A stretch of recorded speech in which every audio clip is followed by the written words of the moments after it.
Hello students, video शुरू करने से पहले प्लीज चैनल को लाइक, शेयर और सब्सक्राइब जरूर करें। एक इम्पॉर्टेंट इन्फॉर्मेशन, अगर आपको इस वीडियो के नोट्स चाहिए तो डिस्क्रिप्शन बॉक्स में दिया गया डाउनलोड लिंक चेक करें।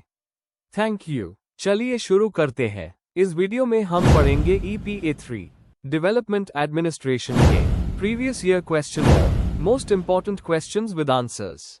ये क्वेश्चंस आपके एग्जाम के लिए बहुत इम्पॉर्टेंट है। अगर आपने ये अच्छे से कर लिए तो एग्जाम निकलना पक्का है। Let's begin. Question 5, describe the concept of mixed economy that India adopted after independence. Question explanation. इस क्वेश्चन में हमें बताना है कि मिक्स्ड इकोनॉमी क्या होती है, इंडिया ने इंडिपेंडेंस के बाद इसको क्यों अडॉप्ट किया और इसके की फीचर्स क्या थे। साथ ही हमें यह भी समझना है कि इसका डेवलपमेंट और सोशल जस्टिस पर क्या असर हुआ। आंसर। इंट्रोडक्शन। मिक्स्ड इकोनॉमी एक ऐसी इकोनॉमिक सिस्टम है जिसमें कैपिटलिज्म और सोशलिज्म दोनों के फीचर्स होते हैं। 1947 के बाद इंडिया के सामने पॉवर्टी, अनएम्प्लॉयमेंट और अंडर डेवलपमेंट जैसी बड़ी चैलेंजेस थी।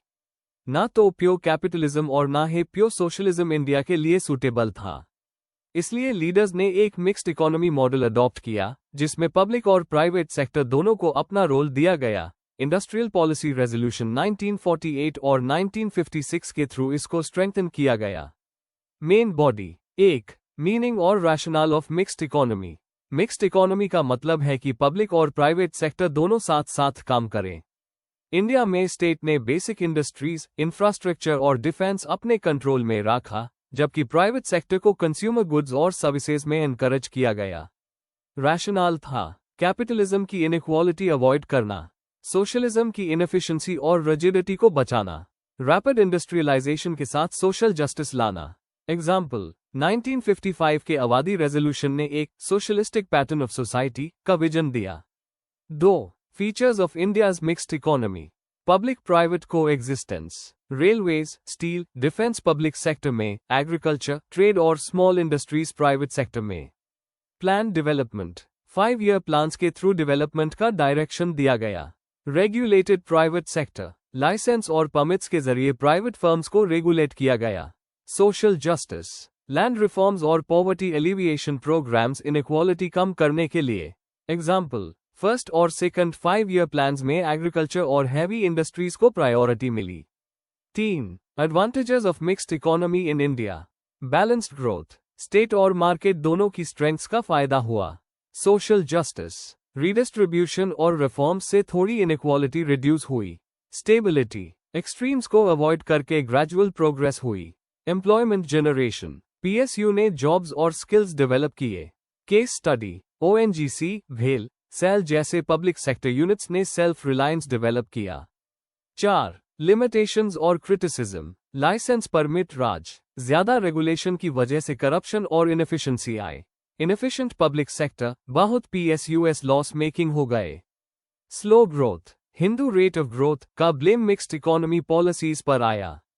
इनइक्वालिटी, पॉवर्टी और इनइक्वालिटी ज्यादा रिड्यूस नहीं हो पाए। एग्जाम्पल, 1991 में इकोनॉमिक रिफॉर्म्स के बाद लिबरलाइजेशन आया, लेकिन मिक्स्ड इकोनॉमी का बेसिक स्ट्रक्चर बरकरार रहा। कंक्लूजन, इंडिया ने इंडिपेंडेंस के बाद मिक्स्ड इकोनॉमी को एक बैलेंस्ड और प्रैक्टिकल मॉडल के रूप में अडॉप्ट किया। इसने ग्रोथ के साथ सोशल जस्टिस भी एश्योर करने की कोशिश की, लेकिन ओवर रेगुलेशन और इनएफिशिएंसी की वजह से कई प्रॉब्लम्स आए। 1991 रिफॉर्म्स के बाद भी इंडिया एक मिक्स्ड इकोनॉमी हाई है जहां स्टेट और प्राइवेट सेक्टर दोनों डेवलपमेंट के पार्टनर है। If you need the notes of this video, there is a download link in the description box. Be sure to check it out. Thank you. Question 6. Planning has several advantages. Elaborate. Question explanation. इस question में हमें बताना है कि planning के क्या क्या फायदे होते हैं, खासकर डेवलपमेंट एडमिनिस्ट्रेशन के कॉन्टेक्स्ट में।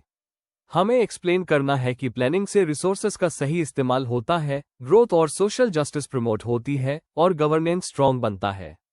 आंसर। इंट्रोडक्शन। प्लानिंग का मतलब है गोल सेट करना, रिसोर्सेज आइडेंटिफाई करना और उन्हें अचीव करने के लिए एक सिस्टमैटिक स्ट्रैटेजी बनाना। डेवलपमेंट एडमिनिस्ट्रेशन के कॉन्टेक्स्ट में प्लानिंग का रोल है रिसोर्सेज को सही तरीके से उस करके इकोनॉमिक ग्रोथ, मॉडर्नाइजेशन और सोशल वेलफेयर लाना।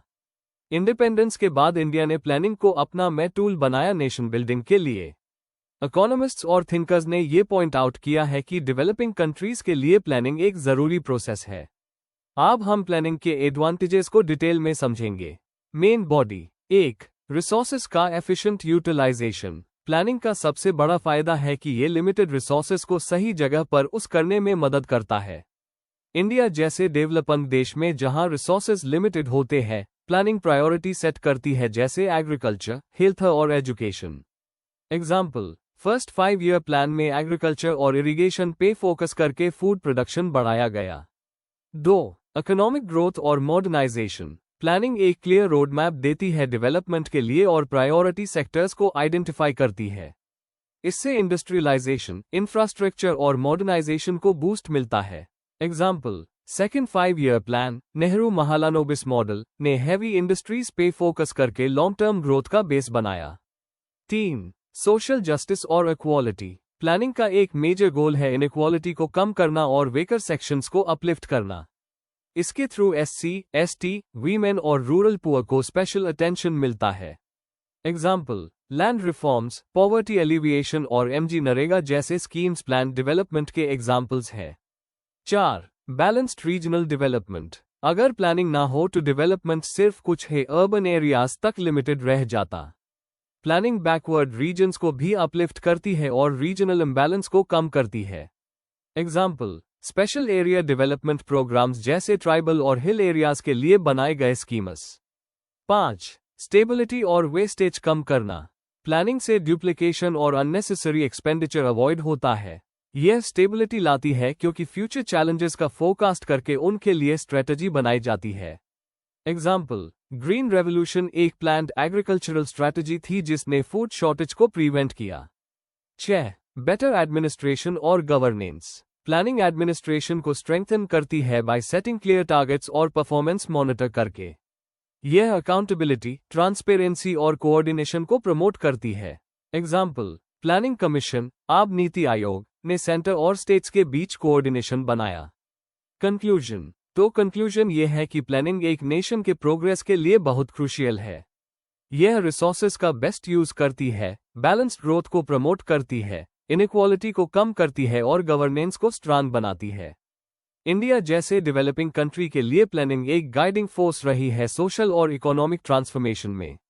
लेकिन प्लानिंग को फ्लेक्सिबल और अडेप्टिव रहना चाहिए ताकि नए चैलेंजेस का सामना किया जा सके। If you need the notes of this video, there's a download link in the description box. Be sure to check it out. Thank you. Question 7. Examine the reasons of decline of grassroots planning. Question explanation. इस question में हमें यह समझना है कि grassroots planning, जो कि local level या गांव स्तर पर डेवलपमेंट को प्रमोट करती है, वो धीरे धीरे क्यों कमजोर हो गई। हमें इसका बैकग्राउंड, एडमिनिस्ट्रेटिव और पॉलिटिकल प्रॉब्लम्स, फाइनेंशियल इश्यूज और सोशल फैक्टर्स को एक्सप्लेन करना है। आंसर। इंट्रोडक्शन। ग्रासरूट्स प्लानिंग का मतलब है डेवलपमेंट प्लानिंग जो लोकल या विलेज लेवल पर होती है, जिसमें लोग अपनी जरूरतों के हिसाब से प्लानिंग में हिस्सा लेते हैं। इंडिया में इसका शुरुआत कम्युनिटी डेवलपमेंट प्रोग्राम 1952 और पंचायती राज 1959 के साथ हुई थी। इसका में मकसद था लोगों को प्लानिंग प्रोसेस में इन्वॉल्व करना और बेनिफिट्स को नीचे तक पहुंचना। लेकिन समय के साथ ग्रासरूट्स प्लानिंग की इंपॉर्टेंस और इफेक्टिवनेस दोनों डिक्लाइन कर गई। इसके पीछे कई पॉलिटिकल, एडमिनिस्ट्रेटिव, फाइनेंशियल और सोशल रीजंस रहे हैं। 1. इंस्टीट्यूशनल और एडमिनिस्ट्रेटिव वीकनेसेस। ऑटोनॉमी की कमी। पंचायती राज इंस्टीट्यूशंस को प्लानिंग का सेंटर बनाना था, लेकिन वो अभी भी स्टेट गवर्नमेंट्स पर डिपेंडेंट है। Bureaucratic dominance. ब्यूरोक्रेट्स अक्सर प्लानिंग को कंट्रोल करते हैं, जिससे पब्लिक पार्टिसिपेशन कम हो जाता है। प्लानिंग मशीनरी की कमी। लोकल बॉडीज के पास ट्रेन्ड स्टाफ, डाटा और टेक्निकल नॉलेज की शॉर्टेज होती है। 2. पॉलिटिकल और leadership issues. Centralised decision making. Decision making अभी भी ज्यादा स्टेट लेवल पर होती है, लोकल लेवल पर कम पावर है। Political interference. Local planning political interest से इन्फ्लुएंस हो जाती है, रिसोर्सेज बायस्ड तरीके से यूज होते हैं। Leadership crisis. लोकल लीडर्स में नॉलेज और स्किल्स की कमी होती है, जो इफेक्टिव प्लानिंग के लिए जरूरी है। 3. Financial constraints. फंड्स की कमी। लोकल बॉडीज के पास अपने रिसोर्सेस कम होते हैं और उन्हें मोस्टली स्टेट सेंट्रल ग्रांट्स पर डिपेंड रहना पड़ता है। Irregular fund flow, funds time पर रिलीज नहीं होते, प्लानिंग डिसरप्ट हो जाती है। Scheme based dependency, local institutions को ज्यादातर सेंट्रली स्पॉन्सर्ड स्कीम्स इंप्लीमेंट करनी पड़ती है, अपनी प्लानिंग करने का स्कोप कम होता है। 4. सोशियो इकोनॉमिक और स्ट्रक्चरल चैलेंजेस, लोगों की पार्टिसिपेशन की कमी, इलिटरेसी, पॉवर्टी और लैक ऑफ अवेयरनेस की वजह से लोग प्लानिंग में एक्टिवली पार्ट नहीं लेते। Elite capture, local elites planning को डोमिनेट करते हैं, जिससे कम्युनिटी के इंटरेस्ट इग्नोर हो जाते हैं। सोशल इनइक्वालिटीज, जाति, वर्ग और जेंडर की वजह से मार्जिनलाइज्ड ग्रुप्स को प्रोसेस से एक्सक्लूड कर दिया जाता है। अकाउंटेबिलिटी की कमी, मॉनिटरिंग और सोशल ऑडिट स्ट्रॉन्ग नहीं है, इस वजह से प्लानिंग इफेक्टिव नहीं हो पाती। कंक्लूजन, आखिर में ग्रासरूट्स प्लानिंग का decline mainly institutional weaknesses, political interference, financial dependency और सोशल इनइक्वालिटीज की वजह से हुआ। अगर इसे फिर से इफेक्टिव बनाना है तो लोकल इंस्टीट्यूशंस को एम्पावर करना होगा, उन्हें फाइनेंशियल इंडिपेंडेंस देनी होगी और लोगों की पार्टिसिपेशन को बढ़ावा देना होगा। ट्रांसपेरेंसी और डिसेंट्रलाइजेशन के थ्रू ग्रासरूट्स प्लानिंग फिर से इंक्लूसिव डेवलपमेंट का स्ट्रॉन्ग बेस बन सकती है। If you need the notes of this video, there's a download link in the description box. Be sure to check it out. Thank you. Question 8. Discuss the role of bureaucracy in policy implementation. Question explanation. इस question में हमें समझना है कि bureaucracy का role policies को implement करने में क्या है। मतलब सरकार जो पॉलिसीज बनाती है, उन्हें ग्राउंड लेवल पर अप्लाई कैसे किया जाता है और ब्यूरोक्रेसी का उसमें क्या इंपॉर्टेंस है। साथ ही इसका इंपॉर्टेंस और चैलेंजेस भी बताने हैं। आंसर। इंट्रोडक्शन। ब्यूरोक्रेसी का मतलब है एक परमानेंट और प्रोफेशनल ग्रुप ऑफ ऑफिसर्स जो गवर्नमेंट के पॉलिसीज और प्रोग्राम्स को इम्प्लीमेंट करते हैं। पॉलिटिशियंस पॉलिसी बनाते हैं, लेकिन उन्हें ग्राउंड पर लाने का काम ब्यूरोक्रेसी करती है। मैक्स वेबर ने इस कॉन्सेप्ट को रैशनल और एफिशिएंट सिस्टम बोला था।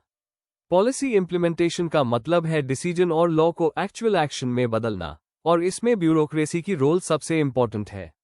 Main body. 1. Bureaucracy as the link between policy and people. Bureaucracy एक ब्रिज का काम करती है जो पॉलिटिकल लीडर्स और आम लोगों को जोड़ती है। अगर ब्यूरोक्रेसी ना हो तो पार्लियामेंट में बनी हुई पॉलिसीज सिर्फ कागज पर ही रह जाती। एग्जाम्पल, एमजी नरेगा या मिड डे मील स्कीम तभी सक्सेसफुल होती है जब लोकल लेवल ऑफिसर्स उन्हें इंप्लीमेंट करते हैं। की पॉइंट, ब्यूरोक्रेसी पॉलिसीज को ग्राउंड पर लेकर आती है और उन्हें प्रैक्टिकल बनाती है। 2. Administrative machinery and execution of policies. Bureaucrats continuity और एक्सपर्टीज देते हैं क्योंकि वो परमानेंट होते हैं, पॉलिटिशियंस की तरह टेम्पररी नहीं। यही लोग डिटेल्ड रूल्स, गाइडलाइंस और प्रोसीजर्स बनाते हैं जिससे पॉलिसीज प्रॉपर्ली एग्जीक्यूट हो सके। Example, national education policy (NEP) को इम्प्लीमेंट करने के लिए ब्यूरोक्रेट्स को करिकुलम डिजाइन करना, स्टेट्स को कोऑर्डिनेट करना और मॉनिटरिंग करना होता है। की पॉइंट, ब्यूरोक्रेसी सिस्टमैटिक और टेक्निकल वे में पॉलिसीज को एग्जीक्यूट करती है। 3. Policy monitoring, feedback and evaluation. Implementation सिर्फ एग्जीक्यूट करना नहीं होता, बल्कि मॉनिटरिंग और एवैल्यूएशन भी जरूरी होता है। ब्यूरोक्रेसी रिपोर्ट्स बनाती है, डेटा कलेक्ट करती है और सजेशंस देती है फ्यूचर इंप्रूवमेंट के लिए। एग्जाम्पल, आयुष्मान भारत में ब्यूरोक्रेट्स हॉस्पिटल्स की परफॉर्मेंस और फंड्स यूटिलाइजेशन चेक करते हैं। ये फीडबैक पॉलिसी मेकर्स को फ्यूचर में बेटर डिसीजन लेने में हेल्प करता है। की पॉइंट, ब्यूरोक्रेसी एक इम्प्लीमेंटर के साथ एवैल्यूएटर का रोल भी करती है। 4. Challenges and criticism of bureaucracy in implementation. Red tapism और डिले। ज्यादा रूल्स और प्रोसीजर्स की वजह से डिले होता है। अकाउंटेबिलिटी की कमी। कभी कभी ब्यूरोक्रेट्स नेग्लिजेंस दिखाते हैं। Political pressure. पॉलिटिशियंस के प्रेशर की वजह से बायस्ड इम्प्लीमेंटेशन हो जाता है। करप्शन। सब्सिडी और राशन डिस्ट्रीब्यूशन में करप्शन एक बड़ी प्रॉब्लम है। एग्जाम्पल, सब्सिडी के डिले या राशन में इरेगुलरिटीज ब्यूरोक्रेसी के नेगेटिव साइड को दिखाते हैं। की पॉइंट, ब्यूरोक्रेसी जरूरी है, पर रिफॉर्म्स की नीड है ताकि ये ट्रांसपेरेंट और सिटीजन फ्रेंडली बन सके। कंक्लूजन में कहा जा सकता है कि ब्यूरोक्रेसी पॉलिसी इंप्लीमेंटेशन का सबसे इंपॉर्टेंट पिलर है। यही लोग पॉलिसीज को एग्जीक्यूट, मॉनिटर और एवैल्यूएट करते हैं और गवर्नमेंट को लोगों से कनेक्ट करते हैं। लेकिन प्रॉब्लम्स जैसे रेड टेपिज्म, करप्शन और पॉलिटिकल प्रेशर को हटाने के लिए रिफॉर्म्स जरूरी है। अगर अकाउंटेबिलिटी और ट्रांसपेरेंसी बढ़ाई जाए तो ब्यूरोक्रेसी और इफेक्टिव बन सकती है। Before we end, please like, share and subscribe the channel for more such study materials and one important information अगर आपको नोट्स चाहिए तो डिस्क्रिप्शन बॉक्स में डाउनलोड लिंक दिया हुआ है, जरूर चेक करें। Thank you.